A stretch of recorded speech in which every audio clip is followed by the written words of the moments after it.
भारत के अंदर नदियों को हम लोग माँ के रूप में बुलाते हैं। किस रूप में पुकारते हैं? माँ के रूप में। अच्छा, नदियों को माँ क्यों कहा जाता है? कोई बताएगा? नदियों को हम माँ क्यों कहते हैं? अच्छा, अपनी जो माँ है उसको हम माँ क्यों कहते हैं?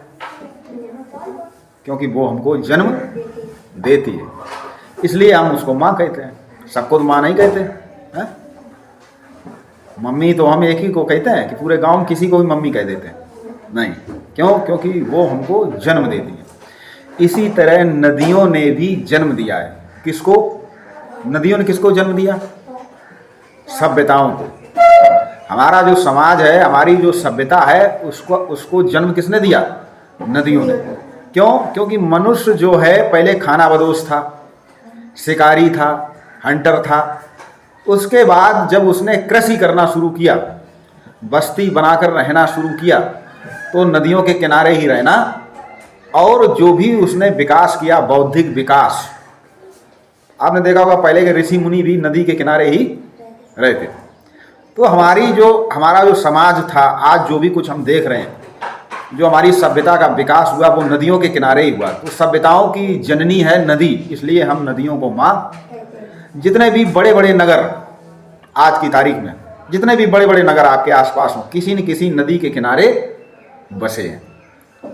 कानपुर गंगा नदी के किनारे, लखनऊ गोमती नदी के किनारे, प्रयागराज गंगा नदी के किनारे, आगरा यमुना नदी के किनारे, इटावा यमुना नदी के किनारे, कन्नौज गंगा नदी के किनारे। तो जितने भी बड़े बड़े शहर, बड़े बड़े नगर, वो सब नदियों के किनारे बसे। तो आज जो हम सभ्यता पढ़ने जा रहे हैं वो है हड़प्पा की सभ्यता। इसको हम नदी घाटी की सभ्यता भी कहते, इसे हम सिंधु घाटी की सभ्यता भी कहते। तो नदी घाटी की सभ्यता में हड़प्पा सभ्यता के बारे में आज हम पढ़ेंगे कि विश्व की प्राचीन नगर सभ्यताओं का विकास नदियों के किनारे हुआ, और नदी के किनारे होने के कारण खेती के लिए पानी की उपलब्धता ने अधिक अन्न उत्पादन में मदद। हड़प्पा सभ्यता जिसका विकास लगभग 2500 ईसा पूर्व से लेके 1500 ईसा पूर्व तक हुआ। कब से कब? 2500 ईसा पूर्व से लेकर 1500 ईसा पूर्व तक। कैसे हुई खोज? 1921 की बात है, जब भारत में अंग्रेजों का राज्य था, इसी वर्ष। अब खोज का मतलब क्या? दरअसल था क्या कि जो ये सभ्यता थी, इसकी खोज हुई। जब सभ्यता थी तो खोज क्यों हुई, और कब हुई? 1921 में। कब? जब अंग्रेज खुदाई कर रहे थे। तो जो ये नदी घाटी की सभ्यता, जो हड़प्पा की सभ्यता थी, एक समय ये खत्म हो गई थी और जमीन के अंदर दब गई थी।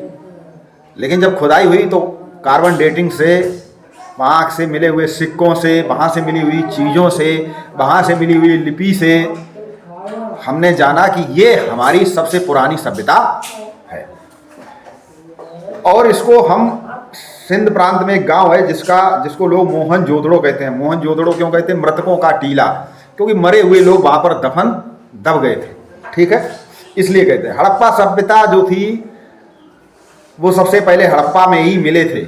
जो सिंधु घाटी की सभ्यता थी, सिंधु नदी के किनारे की जो सभ्यता है, जो नगर थे, वो सबसे पहले हड़प्पा नामक स्थान पर मिले, इसलिए उसको हड़प्पा सभ्यता भी कह देते।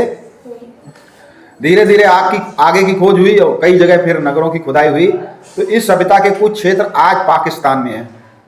भारत में कहाँ कहाँ है? पंजाब में रोपड़, राजस्थान में कालीबंगा, गुजरात में लोथल, महाराष्ट्र में दायमा बाग इसके प्रमुख पुरा स्थल। मेरठ में हिंडन नदी के तट पर आलमगीर पुरा स्थल स्थित है। इस पुरा स्थल से हड़प्पा कालीन मिट्टी के बर्तन प्राप्त हुए। मेरठ में भी प्राप्त हुए, उत्तर प्रदेश के। तो नगरों की विशेषताएं क्या थी कि इस हड़प्पा सभ्यता की जब विशेषता की बात आती है तो इसकी प्रमुख विशेषता थी कि ये इसके में जो नदियाँ, वो नालियाँ थी। देखिए, किसी भी गांव की सबसे अच्छी पहचान क्या है? ये गांव बहुत अच्छा है। नाली से ही जो घर से पानी निकलता है, जो घर से हमारा पानी निकलता है, उसकी क्या व्यवस्था की? घर तो तुमने बहुत अच्छा चमका लिया, हमारे गांव में भी घर तो बहुत अच्छे, लेकिन गलियों में पानी, क्योंकि नालियां सब टूटी हैं, नालियां सही तरह से बनी नहीं। तो पहले जो हड़प्पा सभ्यता थी सिंधु घाटी से, उसमें जो नगर थे वो कैसे बसाए जाते थे? घर, जो गलियां होती थी वो एक दूसरे को 90 डिग्री अंश में काट, ऐसा नहीं कोई गली ऐसी गई और फिर ऐसी मुड़ गई। अगर ऐसी गली गई फिर बिल्कुल ऐसी जाएगी, 90 डिग्री पे एक दूसरे को काटती थी। और नालियों की व्यवस्था बहुत अच्छी थी। जिस गांव में नालियां अच्छी बनी हो, मान लिया जाता गांव के प्रधान ने बहुत अच्छा काम किया या ये गांव बहुत अच्छा है, तो नालियां जो है 90 डिग्री पर एक दूसरे को काट, नालियां जो है साफ सुथरी, इस हिसाब से नालियां बनी होती थी कि पानी कहीं भी भरता नहीं था। पहले के समय में जब किसी के घर में कोई जाता था तो पहले क्या होता था कि लोग जो है लेटरिन करने घर से बाहर जाते थे खेतों में, हैं? कहाँ जाते थे? खेतों में। अब सबके घर में शौचालय बने हैं, सबके घर में शौचालय बने हैं। तो किसी के भी घर में कोई जाता है रिश्तेदार, तो शौचालय की व्यवस्था को देख के ही, शौचालय देख के ही बता देता कि इस घर के लोग कैसे। पहले लोग क्या देखते थे? किचन देखते थे, रसोई कैसी है, रसोई घर चेक करते, साफ सुथरे सब है, बर्तन सही रखे हैं, सफाई है रसोई में। अब लोग क्या देखते हैं? शौचालय। तो किसी भी नगर की, किसी भी शहर की, किसी भी घर की जो सबसे पहले व्यवस्था जो देखी जाती कि अच्छा कि खराब, वहाँ की साफ सफाई। तो साफ सफाई सबसे ज़्यादा जरूरी कहाँ होती है? शौचालय में। गांव के अंदर साफ सफाई जरूरत कहाँ होती है? नालियों में। तो वहाँ की साफ सफाई से ही पता लगता है कि वो शहर, वो नगर, वो घर कितना उन्नत है। ठीक है, तो हड़प्पा सभ्यता के बारे में हमने इतना जाना। आगे के भाग में हम लोग भवन निर्माण, वहाँ का रहन सहन कैसा था, ये सब जानेंगे।